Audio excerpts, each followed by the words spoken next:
በኢየሱስ ክርስቶስ ስም ሰላም እላችኋለሁ። አሜን አሜን። እግዚአብሔር ይመስገን። ደህና ናችሁ? የእግዚአብሔር ስም ብሩክ ይሁን።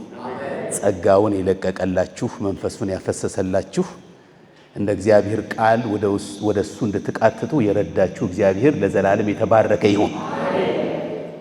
ዛሬ ደግሞ ከእናንተ ጋር የእግዚአብሔርን ቃል የምንካፈለው በሁለተኛ ቆሮንቶስ ምዕራፍ 11 የሚገኘው ቃል ነው። እሱን አንብበን እንደገና ደግሞ እህታችን የጸለየችውን ጸሎት ተስማምቻለሁ። አብረን እንጸልያለን። አዲሱ መደበኛ ትርጉም ነው ያስኩት። አነበዋለሁ። ሁለተኛ ቆሮንቶስ ምዕራፍ 11 ከቁጥር 22 ጀምሮ በጌታ ስም አነበዋለሁ። እንደዚህ ይላል። እኛ ግን ለዚያ እጅግ ደካሞች መሆናችንን እያፈርኩ እናገራለሁ። ማንም በድፍረት በሚመካበት ነገር ሁሉ እኔ ደግሞ ደፍሬ መመካት እንደምችል እንደ ሞኝ እናገራለሁ። እነርሱ ዕብራውያን ናቸውን? እኔም ነኝ። የአብርሃም ዘር ናቸውን? እኔም ነኝ። የክርስቶስ አገልጋይ ናቸውን? እንዳበደ ሰው ልናገርና እኔ እበልጣቸዋለሁ። ደግሞም ብዙ ጊዜ በሥራ ደክሜያለሁ፣ ብዙ ጊዜ ታስሬያለሁ፣ ብዙ ጊዜ ተገርፌያለሁ፣ ብዙ ጊዜ ለሞት ተቃርቤያለሁ። አይሁድ ለ40 ጅራፍ አንድ የቀረው 5 ጊዜ ገርፈውኛል። 3 ጊዜ በዱላ ተደብድቤያለሁ፣ 1 ጊዜ በድንጋይ ተወግሬያለሁ። 3 ጊዜ የመርከብ አደጋ ደርሶብኛል። 1 ሌሊትና ቀን በባህር ላይ አድሬያለሁ። ቁጥር 26 ላይ ሰማለሁ አይደለም? ብዙ ጊዜ በጉዞ ተንከራትቻለሁ። ደግሞም ለወንዝ ሙላት አደጋ፣ ለወንበዴዎች አደጋ፣ ለገዛ ወገኖቼ አደጋ፣ ለአሕዛብ አደጋ፣ ለከተማ አደጋ፣ ለገጠር አደጋ፣ ለባህር አደጋ እንዲሁም ለሐሰተኛ ወንድሞች አደጋ ተጋልጬ ነበር። ብዙ ጥሬያለሁ፣ ብዙ ደክሜያለሁ፣ ብዙ ግን እንቅልፍ አጥቻለሁ። ተርቤያለሁ፣ ተጠምቻለሁ፣ ብዙ ጊዜ ምግብ ሳልቀምስ ኖሬያለሁና ሌላውን ሳልቆጥር ዕለት ዕለት የሚያስጨንቀኝ የአብያተ ክርስቲያናት ሁሉ ሐሳብ ነው። እንጸልያለን። የዘላለም አምላክ ቅዱስ እግዚአብሔር ሆይ በእውነት በመካከላችን አንተ ስላለህ በጌታችን በኢየሱስ ክርስቶስ ስም ክብር ሁሉ ላንተ እንሰጣለን። አንተ ከሁሉ በላይ ትልቅ ነህ፣ ትልቅ ነህ። እግዚአብሔር ሆይ እኛን የደካሞችን ጩኸት ልትሰማ ስለወደድክ በመካከላችን ከኛ ጋር ልትሆን ስለፈቀድክ የዘላለም አምላክ ቅዱስ እግዚአብሔር ሆይ በጌታ በኢየሱስ ክርስቶስ ስም ክብር ላንተ እንሰጣለን። ልትናገረን በፊትህ አለን። እግዚአብሔር ሆይ በጌታችን በኢየሱስ ክርስቶስ ስም ድምፅህን ላክልን። በፊትህ ጸለይን፣ ቃተትን። እግዚአብሔር ሆይ ፊትህንም ፈለግን። እግዚአብሔር ሆይ ድምፅ ፈለግን። የሰራዊት አምላክ ቅዱስ እግዚአብሔር ሆይ ንገረን። ባሪያዎችህ እንሰማለን፣ ንገረን። የልብህን ፈቃድ ግለጥልን፣ እንሰማለን፣ ንገረን። ሃሌሉያ። ወደ ፍቃድህ ልንመለስ እንሻለን። በጌታ በኢየሱስ ክርስቶስ ስም ንገረን። የምታስጥለንን ነገር ልንጥል ወደናል። እግዚአብሔር ሆይ ተናገረን። የጸሎት አቅጣጫችንን ለውጥ። እግዚአብሔር ሆይ ያካሄድ መንገዳችንን ለውጥ። እግዚአብሔር ሆይ እንደ ፍቃድህ እንድንሄድ የፍቃድህን የልብህን ሐሳብ በጌታችን በኢየሱስ ክርስቶስም ግለጥልን። እናከብርሃለን፣ እናመሰግንሃለን። ክብር ሁሉ ላንተ ይሁን በጌታችን በኢየሱስ ክርስቶስ ስም። ይሄን ባቆም አትቀየሙኝም ማለት ነው። እሰማለሁ። እዛ ጫፍ ላይ ያላችሁ እሰማለሁ። እሺ፣ እግዚአብሔር ይባርካችሁ። ወንድማችን ሐዋርያ ጳውሎስ ዕለት በዕለት የሚያሳስበኝ ነገር ቢኖር የእግዚአብሔር ቤት ጉዳይ ነው የሚለው። ምን ታስባለህ ጳውሎስ ብትሉኝ፣ የማስበውማ አንድ ትልቅ ነገር አለኝ። የእግዚአብሔር ቤት ጉዳይ ያሳስበኛል። ምን የጸሎት ርዕስ አለህ ወንድም ጳውሎስ ብትሉኝ፣ አንድ የጸሎት ርዕስ አለኝ። የቤተ ክርስቲያን ጉዳይ ነው። ስለ አገልግሎት ምን ታስባለህ ብትሉኝ፣ አንድ ነገር አስባለሁ። ለቤተ ክርስቲያን አገልግሎት አስባለሁ። እናንተስ ምን ታስባላችሁ? ያወዳድረዋል። የደረሰበትን ነገር ሁሉ ያወዳድራል። ትናንትና እንደነገርኳችሁ እዚህ ጽፏል። ከ20 በላይ የሚሆኑ መከራዎች፣ ችግሮች፣ ተግዳሮቶች ገጥመውታል።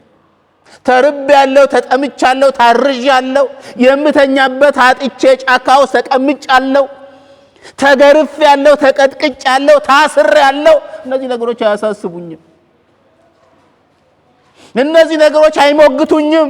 እነዚህ ነገሮች አያስጨንቁኝም። እነዚህ ነገሮች አይረብሹኝም። ልውቅንም የሚረብሸኝና የሚያውከኝ የሚያስጨንቀኝ ነገር ቢኖር ምን እንደሆነ ታውቃላችሁ? የቤተ ክርስቲያን ጉዳይ ነው። ሐሰተኛ ወንድሞች ፈርደውብኛል፣ አሽሽተውኛል፣ ተማክተውኛል። እሱ አያሳስበኝም። እሱ ፍጹም አያሳስበኝም። የሚያሳስበኝ ነገር ቢኖር ጌታችን ኢየሱስ ክርስቶስ የሞተላት በሕይወት እንድትኖር የፈቀደላት ተልኮ የሰጣት የቤተ ክርስቲያን ጉዳይ ግን እኔን ያሳስበኛል። እንደምታውቁት ይሄን ጽሑፍ የጻፈላቸው ለቆሮንቶስ ሰዎች ናቸው። የቆሮንቶስ ቤተ ክርስቲያን በስደተኞች የተቋቋመች ቤተ ክርስቲያን ነች። በተለይ ሁለት ትላልቅ የሆኑ ስደተኞች ነበሩ። ያችን ቤተ ክርስቲያን ለማቋቋም ለመመስረት እግዚአብሔር ምክንያት አድርጎ የተጠቀመባቸው አንዱ ወንድማችን ሐዋርያ ጳውሎስ ነው። እሱ በገላትያ አካባቢ ነበር ወንጌል ይሰብክ የነበረው፣ ያስተምር የነበረው፣ ይመሰክር የነበረው። የእግዚአብሔር መንፈስ በሐዋርያት ሥራ ምዕራፍ 16 ላይ በተለየ መንገድ አገኘው፣ ተገናኘው፣ ድምፅ አሰማው። ድምፁ እንዲህ የሚል ነው፣ በመቄዶንያ የሚኖሩ ሰዎች ናና እርዳን የሚል ድምፅ ሰማ። አላሰበም፣ አልገመተም። መቄዶንያ በዛን ጊዜ ትገኝ የነበረው በኢሮፕ ውስጥ ነው ያለው። እሱ የሚያገለግለው በኤስያ ውስጥ ነው ያለው። ና አሉት። አንዴ አይደለም ሁለት ጊዜ ሰማ።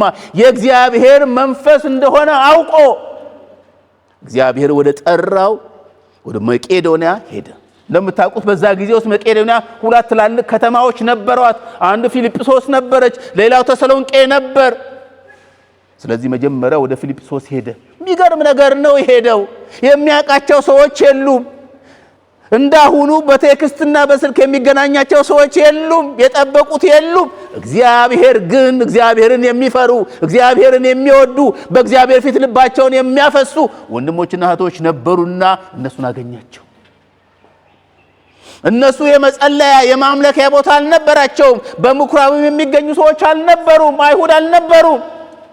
በጫካ ውስጥ በጣም ራቅ ወዳለ ከከተማ ወጣ ወዳለበት ስፍራ እየሄዱ በየጊዜው ይጸልዩ ነበር። የእግዚአብሔር መንፈስ የመራው ነው የሚመስለኝ። እናገኛቸው። ስለ ጌታችን ስለ ኢየሱስ ክርስቶስ ማዳን ሕይወት ገለጠላቸው። እግዚአብሔርም በመንፈስ ቅዱስ አማካይነት ልባቸውን ከፈተላቸው። አሁን ሰማለሁ። ከፈተላቸው። የመዳን እውነት ወደ ቤታቸው ገባ። የመዳን እውነት ወደ ልባቸው ገባ። ስለዚህ ታስታውሳላችሁ በፊልጵስዩስ ከተማ ውስጥ የእግዚአብሔር ቤተክርስቲያን ተመሰረተች። ብዙ ማገልገል ጀመረ። ነገር ግን አይሁድ እያሳደዱ አባረሩት። በዛ ከተማ ላይ እንዳይቆይ ያደረጉት። ስለዚህ ስደተኛ ሆነ ወደ ተሰሎንቄ ሄደ። ሌላው የመቄዶንያ ከተማ ማለት ነው። እዛ በደረሰበት ጊዜ ልባቸውን የሰጡ ጌታን የሚወዱ እግዚአብሔርን የሚፈሩ ለተልእኮ የተዘጋጁ ወገኖችን አገኘ። የመንግስቱን ወንጌል ሰበከላቸው፣ አስተማራቸው። አንዳንድ የመጽሐፍ ቅዱሶች እንደሚናገሩት በዛ ከተማ ከ3 ሳምንት በላይ አልቆየም ብለው ነው የሚናገሩት። እንደገና በፊልጵስዩስ ያሉት ከተሰሎንቄ ካሉት ወንድሞ አይሁድ ጋር ተመካክረው ከሀገር እንዲወጣ አደረጉት። ታስታውሳላችሁ። ወደ አቴን ሄደ፣ ወደ ቤሪያ ሄደ፣ መጨረሻ ወዴት ነው ሄደው? ወደ ቆሮንቶስ ሄደ። ተሰዶ ነው ሄደው። በቃ በእምነቱ ምክንያት ወደ ተሰሎንቄ ወደ ቆሮንቶስ ሄደ። ሌሎች ደግሞ ሰዎች ነበሩ በሮም የሚኖሩ። መቼ ወደ ጌታ እንደመጡ ባይታወቅም ለረጅም ጊዜ በጌታ ውስጥ የቆዩ ባልና ሚስት ነበሩ፣ ጳርስቂላና አቂላ የሚባሉ። እዛ አካባቢ ያለው ገዢው መንግስት በእምነታቸው ሳይሆን በዜግነታቸው ከዛ ከተማ እንዲወጡ አደረጋቸው። ተሰደዱ ከሮም። ስለዚህ ወደ ቆሮንቶስ መጡ። ወንድማችን ሐዋርያ ጳውሎስና እነዚህ ባለ ትዳሮች ወይም ቤተሰቦች ተገናኙ። የሚገርም ነገር ነው። የእግዚአብሔር መንፈስ ነው ያገናኛቸው። ተገናኙ። ስለዚህ በቆሮንቶስ ከተማ ውስጥ በጋራ ሆነው የእግዚአብሔርን ቤት መስራት ጀመሩ። ቆሮንቶስ እንደሱ ነው የተመሰረተችው። በቃ ስደተኞች የመሰረቷት ቤተክርስቲያን ነች። ቆሮንጦስ ከጅማሬው ለቤተክርስቲያን አገልግሎት ለወንጌል አገልግሎት የምትመች ከተማም አልነበረችም።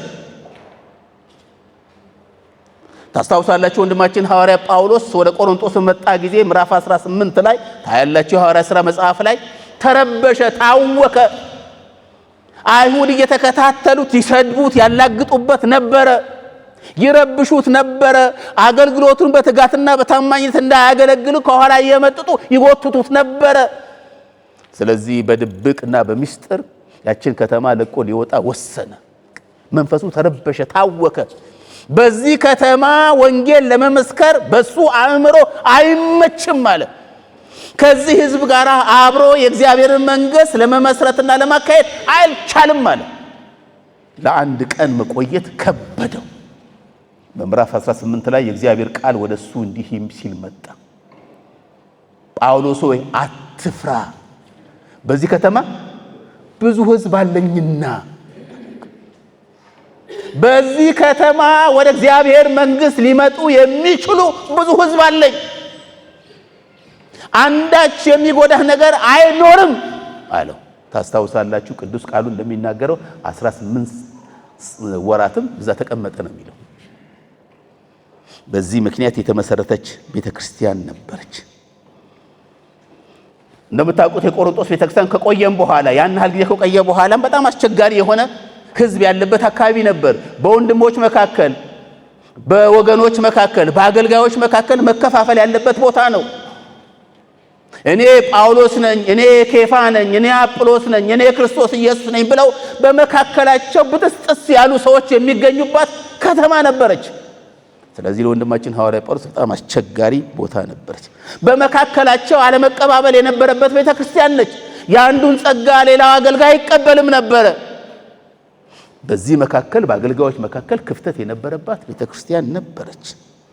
በጸጋ ስጦታዎች አጠቃቀም ላይ ችግር የነበረባት ቤተክርስቲያን ነበረች። እግዚአብሔር ጸጋውን አፍስሷል፣ መንፈሱን አፍስሷል። ነገር ግን በመካከላቸው ከዚህ በአገልግሎት ያጠቃቀም ችግር ምክንያት በመካከላቸው ችግር የነበረባት ከተማ ነበረች።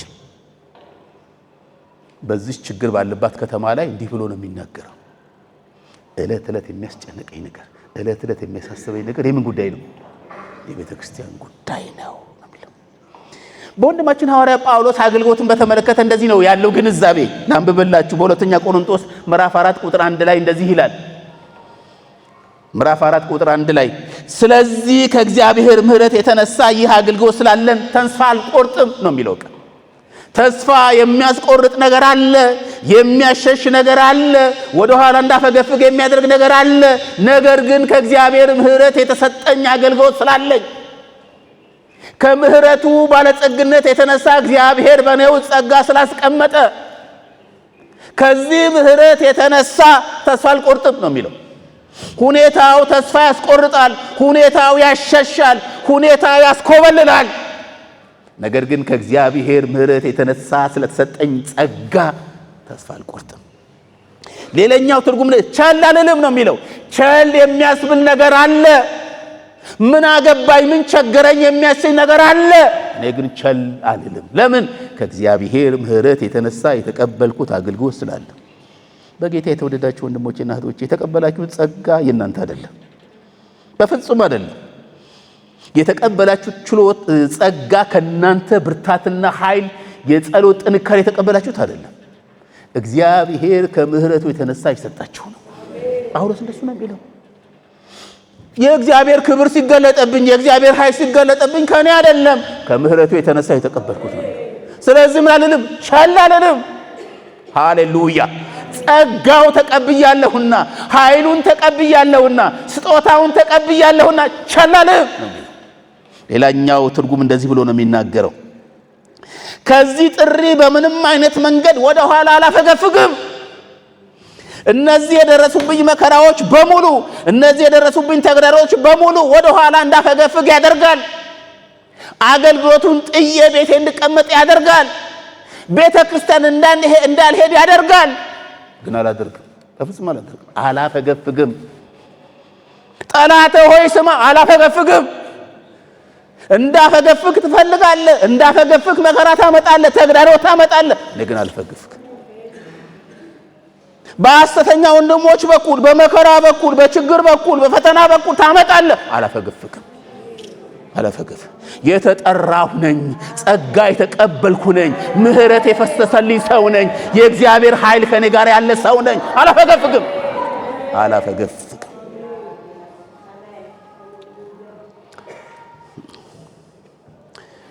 ብዙ የሚያታክት ነገሮች አሉት። ስለዚህ ወንድማችን ሐዋርያ ጳውሎስ አሁንም ቢሆን የማስበው፣ አሁንም ቢሆን የምጸልየው፣ አሁንም ቢሆን የማገለግለው፣ አሁንም ቢሆን ዋጋ የምከፍለው ለመንግስቱ ስራ ነው።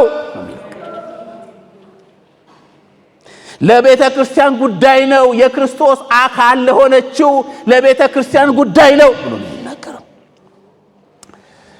ምንድነው? ምክንያቱ እንደዚህ መከራ እየደረሰበት፣ ፈተና እየደረሰበት፣ ረሃብ እየደረሰበት፣ ችግር እየደረሰበት፣ ወገኖች እየተነሱበት ሁሉ ከዚህ ከተጠራበት ጥሪ እንዳይወጣ ያደረገው ነገር ምንድነው ብዬ ሳስብ 3 ነገሮች ናቸው። እሱን እናገራለሁ። 3 ነገሮች ናቸው እና ጠይቃችኋለሁ። ምንድነው የሚያሳስባችሁ እናንተ? ስለምንድነው በየቀኑ የምትጸልዩት? የምታገለግሉት ማንን ነው? ጳውሎስ ቤተክርስቲያን ነው የሚለው። እናንተስ? እነዚህ ተግዳሮቶች እነዚህ መከራዎች ያላሸነፉበት ምክንያት ገሸሽ እንዳያደርግ ያደረገበት ምንድነው ብዬ ሳስብ ብዙ ምክንያቶች ሊኖሩ ይችላሉ።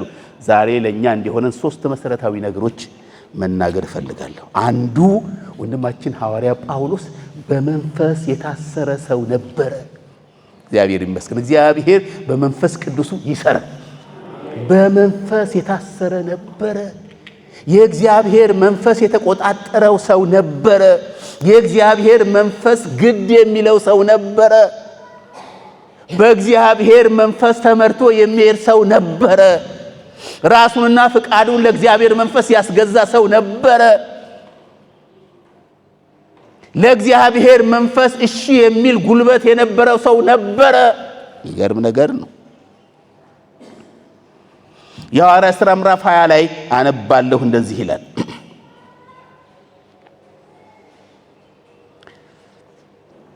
ቁጥር 22 ላይ በጌታ ስም አነባዋለሁ። እንደዚህ ይላል።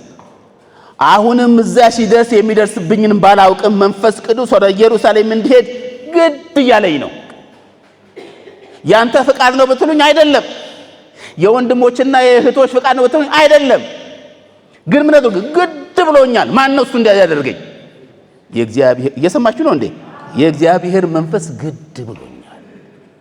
በመንፈሱ ስለታሰርኩ፣ በመንፈሱ ፍቃድ ውስጥ ራሴን ስለሰጠው መንፈስ ቅዱስ ግድ ይለኛል። ወደ ምን እንዲሄድ? ወደ ኢየሩሳሌም እንዲሄድ ግድ ይለኛል። ደግሞ ከዛ እንደዚህ ይላል። ነገር ግን በሚሄድባቸው ከተሞች ሁሉ እስራትና መከራ እንደሚጠብቀኝ መንፈስ ቅዱስ ደግሞ ይመሰክርልኛል።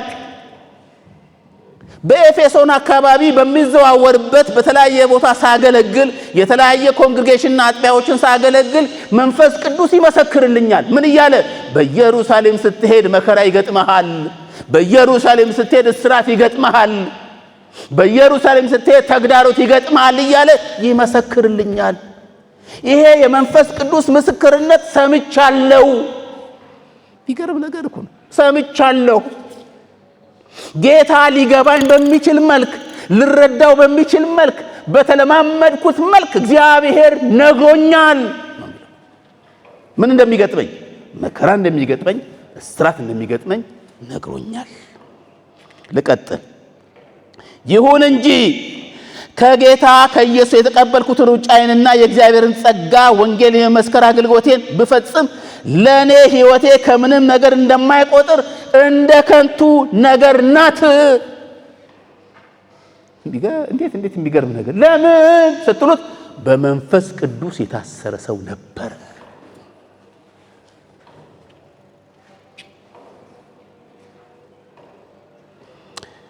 ይሄ ወንድም በኤፌሶን በነበረበት ጊዜ ነው ይሄ ሁሉ ድምጽ የሰማው በየከተማው ሲሄድ እና ከዛ በኋላ ትቷቸው ሄደ። ሄዳለሁ አለ። ከዛ መሄድ ጀመረ ወደ ኢየሩሳሌም እና መንገድ ጀመረ እና ጢሮስ የሚባል አካባቢ ደረሰ። ወንድሞች ተቀበሉት፣ ወደ ቤታቸው አስተናገዱት፣ ከነሱ ጋር አደረ። ሊሄድ ሲነሳ በመካከላቸው ትንቢት የሚናገሩ ወገኖች ነበሩና ትንቢት አመጡለት።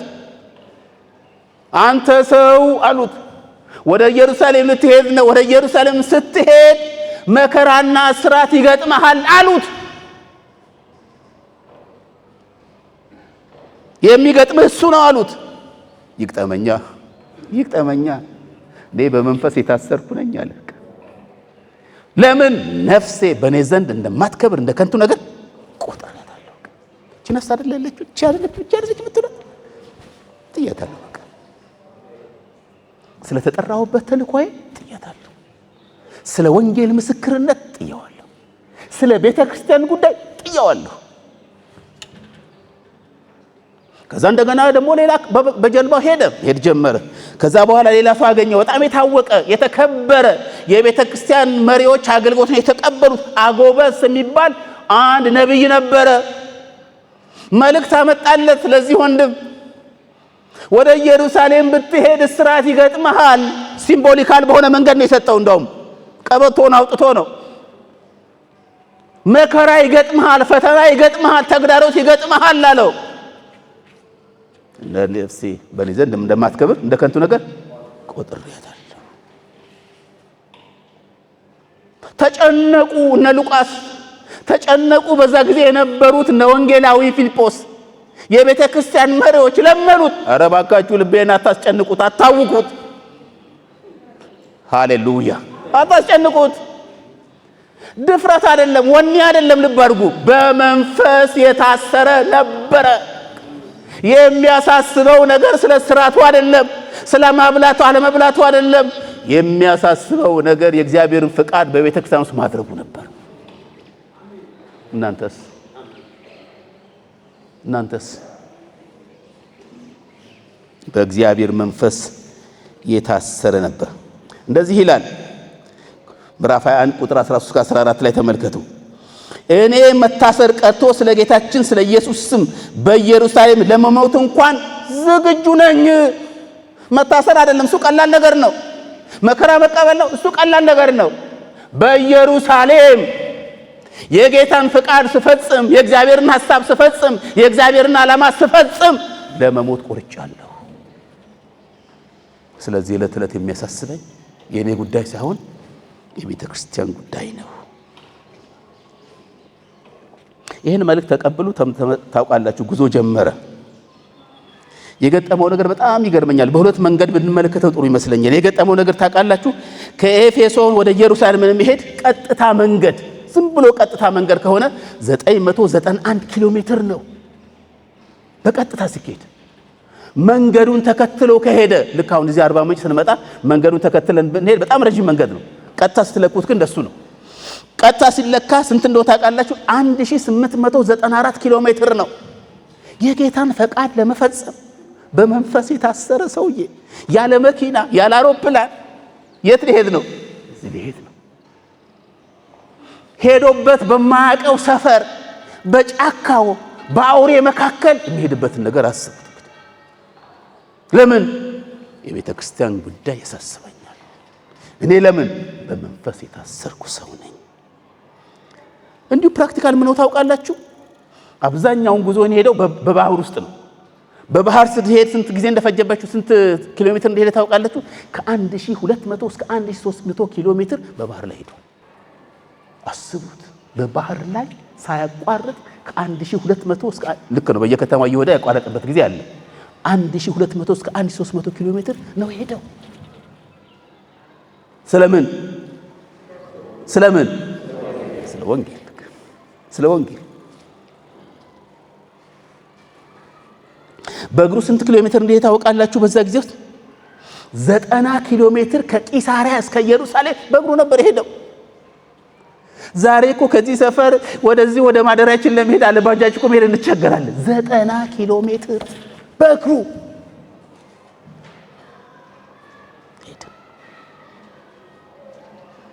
ታውቃላችሁ? በባህርና በእግር ስንት ጊዜ እንደፈጀበት አንዳንድ ሰዎች እንደሚናገሩት ከ30 እስከ 40 ቀናት በሙሉ በእነዚህ መንገድ ውስጥ እየሄደ የነበረ ወንድም ነበረ።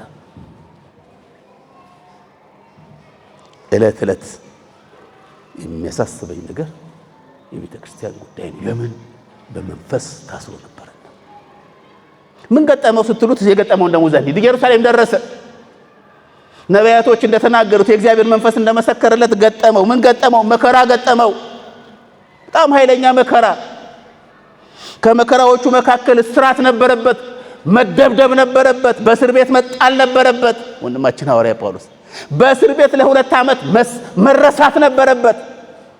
ግቦ አልሰጥም ተብሎ 2 ዓመት በእስር ቤት ውስጥ ተረሳ፣ ተጣለ።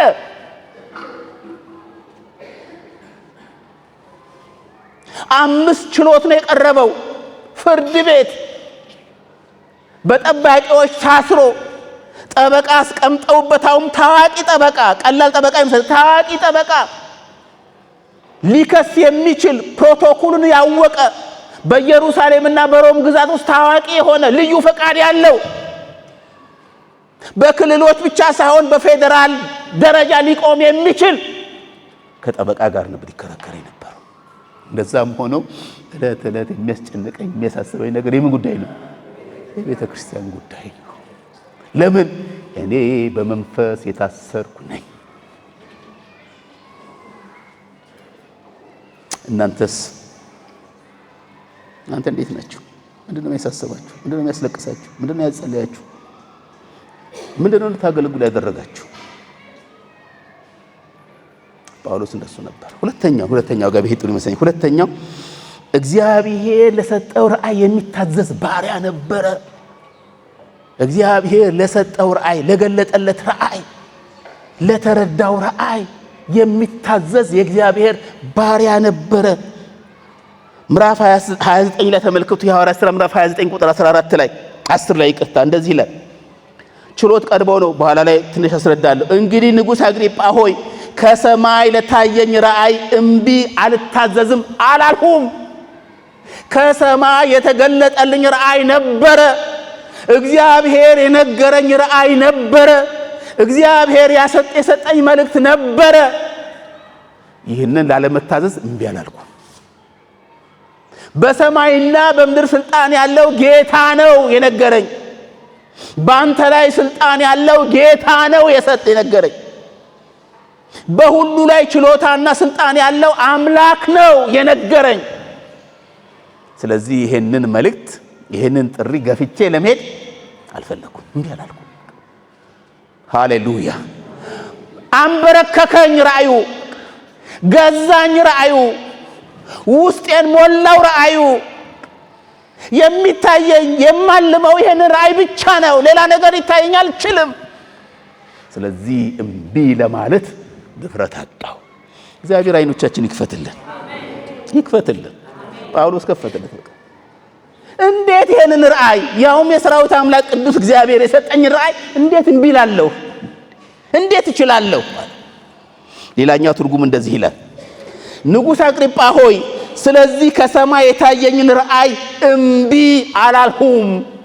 እርግጠኛ ነኝ ከእግዚአብሔር እንደተቀበልኩት ራእዩን ስለመሰለኝ አይደለም። ሰዎች አይቻለሁ ብሎ ስለነገሩኝ አይደለም። አይቼዋለሁ፣ ሰምቼዋለሁ፣ ተረድቼዋለሁ፣ አውቄዋለሁ። የሰጠኝ የሰራዊት አምላክ ቅዱስ እግዚአብሔር ነው ያላልኩ። ንጉሥ ሆይ ስለዚህ ከላይ በራእይ ለተገለጠልኝ ጌታን ከመታዘዝ ወደ ኋላ ማለት አልፈለኩም። የነገረኝ ማን እንደሆነ ታውቃለህ? ንጉሥ እግዚአብሔር ነው። እንዲህ አላልኩም። እሺ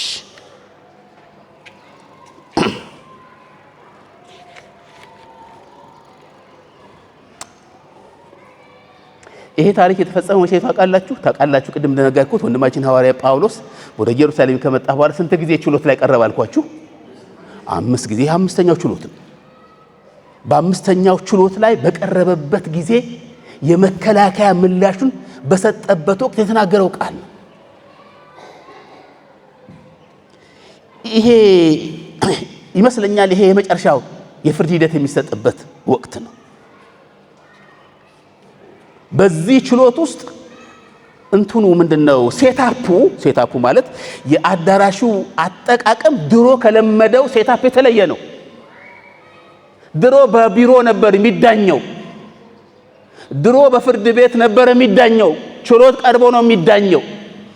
አሁን ግን የተለየ አዳራሽ ተፈልጎ የሚገርም ነገር እኮ የተለየ አዳራሽ ተፈልጎ በከተማው አለ የሚባል አዳራሽ ተመርጦ ነው ችሎት የተቀመጡት። ስለዚህ ቀላል ችሎት አይደለም ይሄ ችሎት። በዚህ ችሎት ላይ ነው ይሄንን መልስ የሰጠው።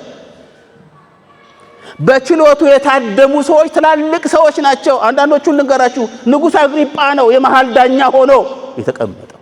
ንጉሥ ነው፣ ፈላጭ ቆራጭ ነው በዘመኑ። እሱ ነበረ የነበረበት።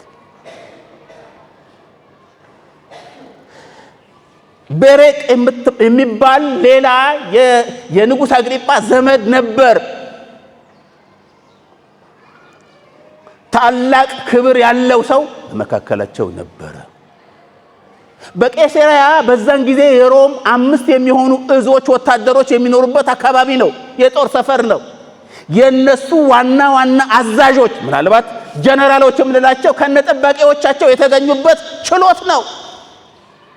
ተራ ችሎት አይደለም። ልብ አድርጉ። የመጨረሻ ደረጃ ያሉ 5ቱንም እዝ የሚያዙ በእያንዳንዱ እዝ የተሾሙ ጀነራሎች የተገኙበት፣ የነሱ ጠባቂዎች የተገኙበት፣ የነሱ ረዳቶች የተገኙበት ችሎት ነው። የችሎት ንጉሥ አግሪጳ ሆይ ለታየኝ ራእይ እምቢ አልልም። በዛ ጊዜ ውስጥ ታዋቂ የሆኑ ባለሀብቶችና ነጋዴዎች ተገኝተዋል፣ ተጋብዘዋል በዚህ ችሎት ላይ እንዲታደሙ። አንቱ የተባሉ የከተማው ሀብታም፣ አንቱ የተባሉ የከተማው ነጋዴዎች፣ አንቱ የተባሉ የከተማው ታዋቂ ፈላስፋዎች፣ ምሁራን የተገኙበት ችሎት ነው ይሄ ችሎት። እንግዲህ በጣም የሚያስፈራ ችሎት ነው። ሌሎች ፈቃደኛ የሆኑ ሰዎች ደግሞ በአዳራሹ ሊይዝ በሚችል መልክ የተገኙበት ችሎት ነው ይሄ ችሎት። በዚህ ችሎት ነበረ ወንድማችን ሐዋርያ ጳውሎስ ንጉሱን አክብሮ የችሎቱ ታዳሚዎችን አክብሮ ህዝቡን አክብሮ እንደዚህ ያለው። ቅድም ያልኳችሁ ለታየኝ ራእይ፣ እግዚአብሔር ለሰጠኝ ራእይ፣ ሃሌሉያ፣ እግዚአብሔር ለገጠለጠኝ እውነት እምቢ አላልኩ።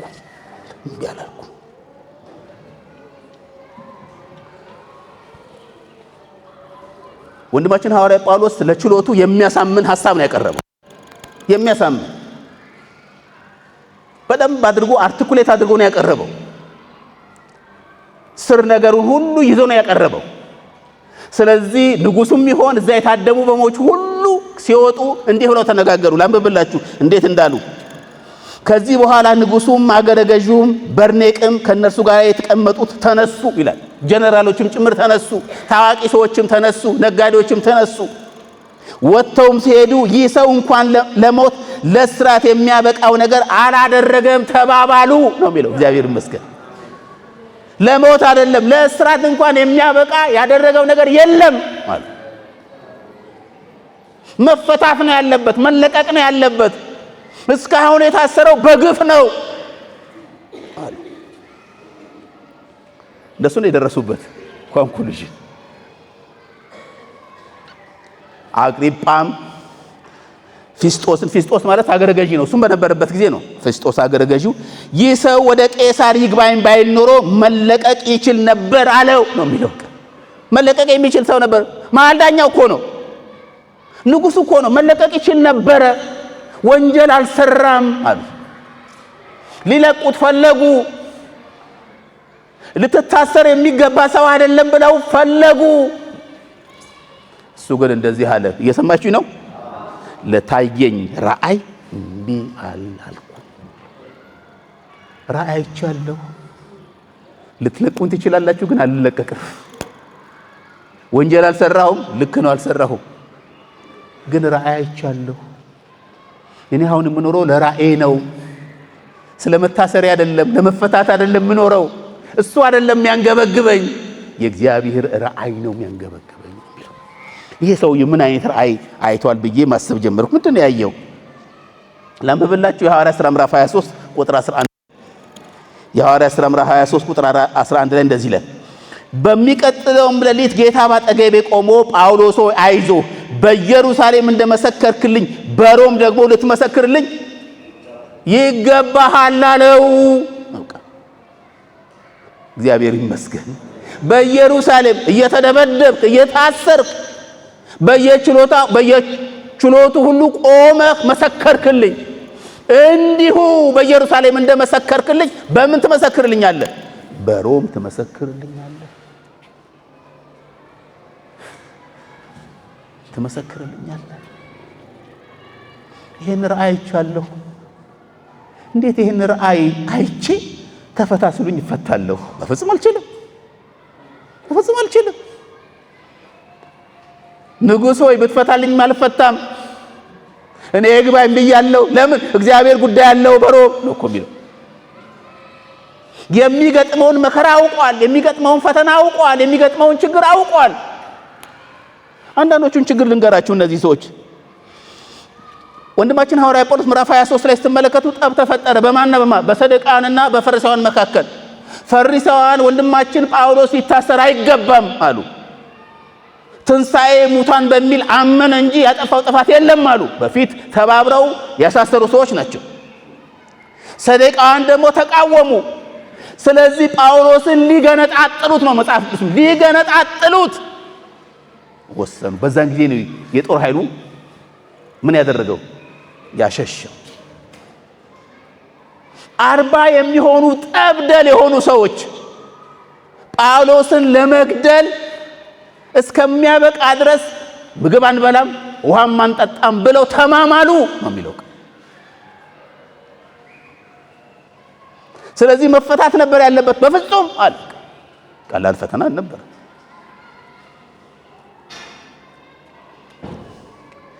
ጤርጡላስ የሚባል ጠበቃ ነበረ፣ ቆሞ ይከራከር የነበረው ከሱ ጋር። ዕውቀት ያለው ችሎታ ያለው የጥብቅና ፍቃድ ያለው ያወጣ። እኔ በጣም ነው የገረመኝ አቀራረቡ ሁሉ ዳኞቹን እንዴት አድርጎ እንደሚያማምልን በንግግሩ። ከሱ ጋር ነው የቆመው። ብቻውን ነው የቆመው። ጠበቃ እንኳን አላቆመም። እነዛ ግን 91 ኪሎ ሜትር ድረስ በመጓዝ ጠበቃ በማጓጓዝ ከሱ ጋር ሲከራከሩ የነበሩ ሰዎች ነበሩ። ቀላል ፈተና አልነበረም። ሆኖም እንደዚህ ብሎ የሚናገረው እየሰማችሁ ነው። ጌታ ለሰጠኝ ራእይ አልታዘዝም አላልኩ። መከራዬ አይደለም ለኔ፣ መታሰሬ አይደለም ለኔ፣ የማልፍበት ጎዳና አይደለም ለኔ። ዋናው ለኔ እግዚአብሔር ለሰጠኝ ራእይ ነው።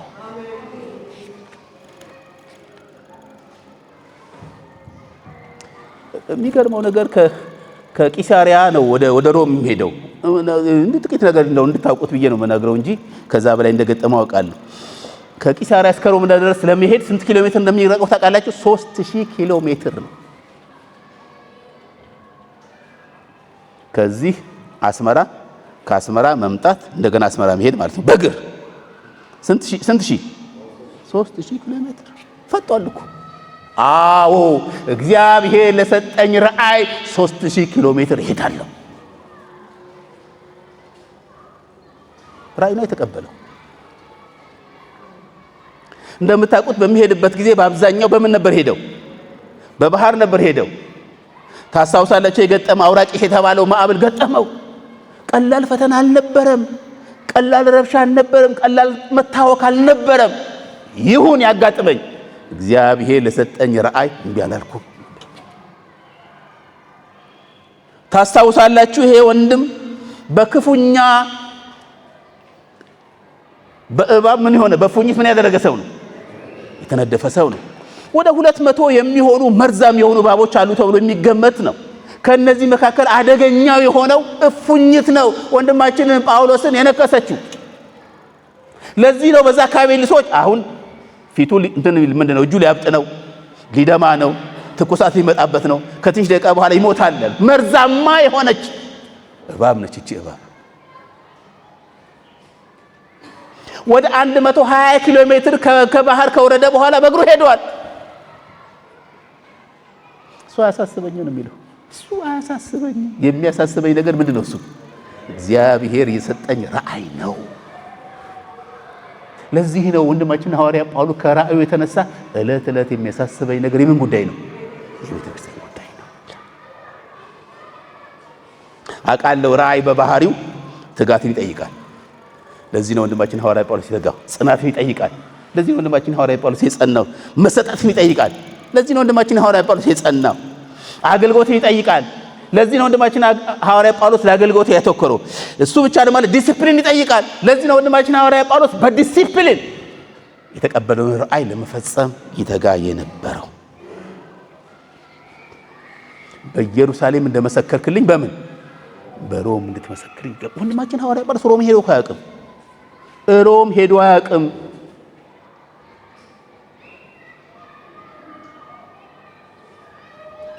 ሮም ምን አይነት ሰዎች እንደሚገጥሙት ታውቃላችሁ? በዛን ጊዜ ሴንሰስ ተወስዶ ነበር፣ ወይም የህዝብ ቆጠራ ተደርጎ ነበር።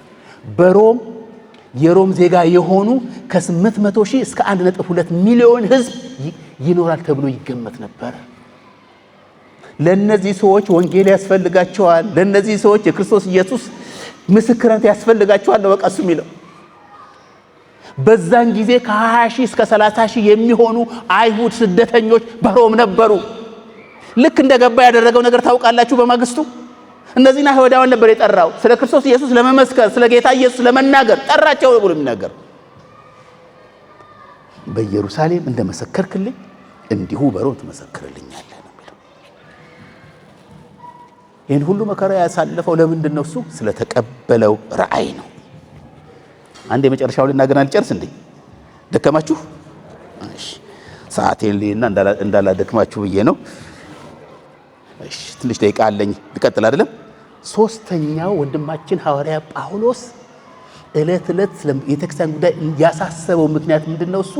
እሱ በአካል ውስጥ ተጨምሯል። የአካሉ አካል ነው። የአካሉ ክፍል ነው። እየሰማችሁ ነው እንዴ? የአካሉ ክፍል ነው። ታስታውሳላችሁ በሐዋርያ ሥራ ምዕራፍ 9 ላይ ጌታችን ኢየሱስ ክርስቶስ ሲያገኘው ራሱንም ፍቃዱንም ለእግዚአብሔር ሲሰጥ፣ ለክርስቶስ ኢየሱስ ሲሰጥ መንፈስ ቅዱስ ያደረገው ነገር ምንድነው? እሱ በአካሉ ውስጥ ጨመረው። የአካሉ ክፍል አደረገው። የአካሉ አካል አደረገው። ስለዚህ የአካሉ ክፍል ስለሆነ የአካሉ አካል ስለሆነ ግድ ይለዋል። ይሰማችሁኝ አይመስለኝ? ሰምታችሁኛል? በቃ ሰሙኛላችሁ። ማንም በጌታችን በኢየሱስ ክርስቶስ የወንጌል እውነት የዳነ ሁሉ መንፈስ ቅዱስ የሚያደርገው ነገር ምን ማድረግ ነው? ምንድነው የሚያደርገው? በአካል ውስጥ ነው የሚጨምረው። የክትትል ትምህርት እስከምንማር ድረስ አይጠብቅም። የደቀ መዝሙርነት ትምህርት እስከምንማር ድረስ አይጠብቅም። የመታደስ ትምህርት እስከምንመጣ ድረስ አይጠብቅም። መንፈስ ቅዱስ የሚያደርገው ነገር ቢኖር በእውነት ድነት ያገኘ ሰው በአካል ውስጥ ነው የሚጨምረው። እርሱ የአካሉ ክፍል ነው። የአካሉ ብልት ነው።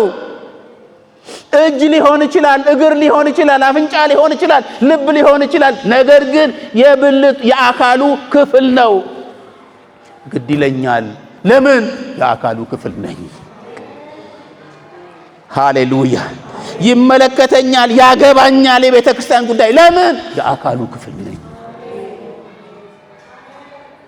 ቤተ ክርስቲያን ስትደክም ዝም አልልም፣ የአካሉ ክፍል ነኝ። ቤተ ክርስቲያን ባልተፈለገ መንገድ ስትሄድ ዝም አልልም። ለምን? ብልት ነኝ። እኔ ብልት ነኝ። እግዚአብሔር ያብራልን።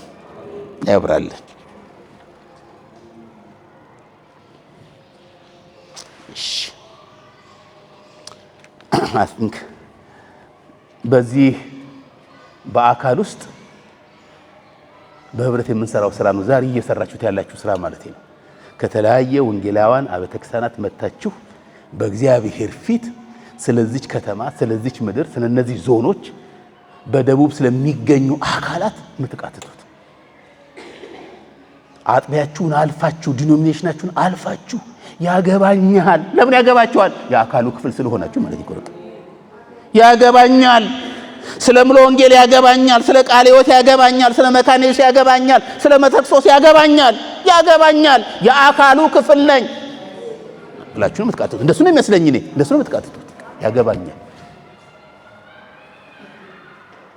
እዛ የተበላሸው ነገር ሁሉ የኔም መበላሸት ነው።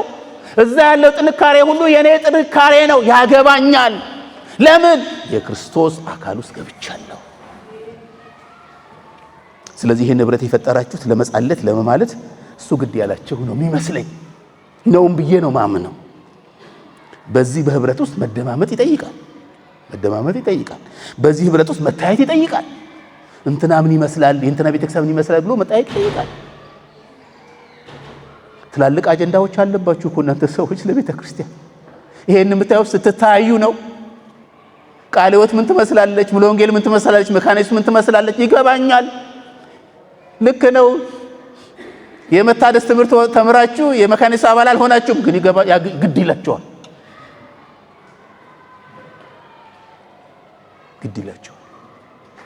ታዩታላችሁ። የክርስቶስ ኢየሱስ ቤተክርስቲያን በዛ ውስጥ ስላለች ምን ትመስላለች ስላላችሁ ትነጋገራላችሁ። የጸሎት ርዕስ ትቀባበላላችሁ። ሐሜት አይደለም፣ ወሬ አይደለም፣ በፍጹም ግድ ይለኛል። ለምን? የአካሉ ክፍል ነኝ። እንዲህ ሰውዬ ምን አገባው? ጳውሎስ ስለ ፊልጵዎስ ምን አገባው? የሱ ሀገር አይደለም። ስለ ተሰሎንቄ ምን አገባው? የሱ ሀገር አይደለም። ከፈለግን ማለት ነው። ግድ ይለኛል። ለምን? የአካሉ ክፍል ነኝ። መመካከር ይጠይቃል ወገኖች፣ መመካከር ይጠይቃል። በያገባኛልነት መንፈስ መጸለይ ይጠይቃል። በተቀበልነው ጸጋ አንዳችን ማገልገል ይጠበቃል። በጋራ ራእይ አሁን እንደተነሳንበት ማለት ነው። በጋራ ራእይ ልንተሳሰብ ይገባናል። ለምን? የክርስቶስ አካል ስለሆነ። ወንድማችን ነህምያ አገልግሎቱን ሲጀምር በምንድን ነው ያለው? በጥሪን ያስተላልፋል። ታስታውሳላችሁ? ጥሪው ምንድን ነው? ኑና አይደለም የሚለው? ኑና የእግዚአብሔር ስራ እንስራ አላቸው። እንደውም ኑና ዳግም የእግዚአብሔርን ስራ እንስራ። በጋራ ካልሆንን ወንድሞቼና እህቶቼ የትም አንሄድም። መሳለቂያ ነው የምንሆነው፣ መዘባበቻ ነው የሚሆነው። ስለኛ አይነግሩንም። እኔ ስላለሁት ቤተክርስቲያን አይነግሩኝ፣ ግን ስለሌላ ቤተክርስቲያን ይነግሩኛል። ለእናንተ ስለሌላ ቤተክርስቲያን ይነግሯቸዋል። ምን እያደረጉ ነው? እየተሳለቁብን ነው። ያገባኛል። ለዚህ ነው ወንድማችን ነህምያ ኑ ባካችሁ መሳለቂያ እንዳንሆን መቀለጃ እንዳንሆን። ሁሉ እየተመለከተን ነው። ሁሉ ጣቱን እየጠቆመብን ነው። ሁሉ እያየን ነው። ሁሉ በአደባባይ በተለያየ አቅጣጫ እያጋለጠን ነው። ከዚህ መውጣት የምንችለው በያገባኛልነት መንፈስ በህብረት ስንነሳ ነው ብሎ የሚናገር ይሄ ጸሎት እሱ ነው የሚመስለኝ ወገኖቼ። ተሳልቀውብናል፣ ቀልደውብናል። ቲክቶኮቹን ማየት ትችላላችሁ፣ ፌስቡኮቹን መመልከት ትችላላችሁ። የመውጫው መንገድ እንደ ሐዋርያ ጳውሎስ እኔ የአካሉ ክፍል ነኝ፣ ስለዚህ በህብረት ከዚህ ልንወጣ ይገባናል ብለን ልንነሳ ይገባናል። ባጠላቀቁ ይመስለኛል ጳውሎስ የሚያሳስበው ሁሌም የሚታየው የሚያጸልየው የጸሎት ርዕስም የሚያቀርበው ዋጋ የሚከፍለው ደሞም የሚያገለግለው ስለ ቤተክርስቲያን ጉዳይ ነው። ቤተክርስቲያን ውበቷ እንዳይጠፋ፣ መልኳ እንዳይቀየር፣ ምስክርነቷ እንዳይበላሽ፣ ተልኳ እንዳይሽመደመድ ስለ ቤተክርስቲያን አስባለሁ ይላል። እናንተ በጸሎት የምታገለግሉ ወንድሞች እናቶች፣ እናንተ በቤተክርስቲያን የምታገለግሉ መሪዎቻችን፣ አገልጋዮችስ እናንተስ የሚያሳስባችሁ ነገር ምንድነው? እሱ ዋጋ እየከፈላችሁት ለምንድነው? ዋጋ ከፍላለሁ፣ ዋጋ የምከፍላችሁ እንደው ታውቃላችሁ፣ ለምን እንደው ታውቃላችሁ ይላል ወንድማችን ሐዋርያ ጳውሎስ። ስለተቀበልኩት ራእይ ነው። ዋጋ ከፍላለሁ፣ ለምን እንደምከፍል ታውቃላችሁ? በመንፈስ የታሰርኩ ስለሆንኩ ነው። ዋጋ ለከፍላለሁ፣ ለምን እንደምከፍል ታውቃላችሁ? እኔ የአካሉ ክፍል ነኝ። እናንተስ?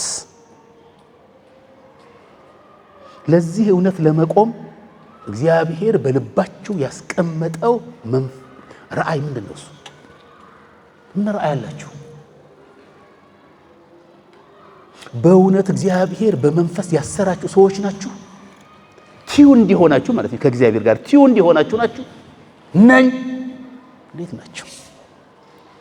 በአካል ውስጥ እንደተጨመረ ሰው ነው የምታስቡት ወይስ ዕለት ዕለት የሚከብደኝ የቤተ ክርስቲያን ጉዳይ ነው? እንጸልያለን። ከእህታችን ጋር አብረን እንጸልያለን።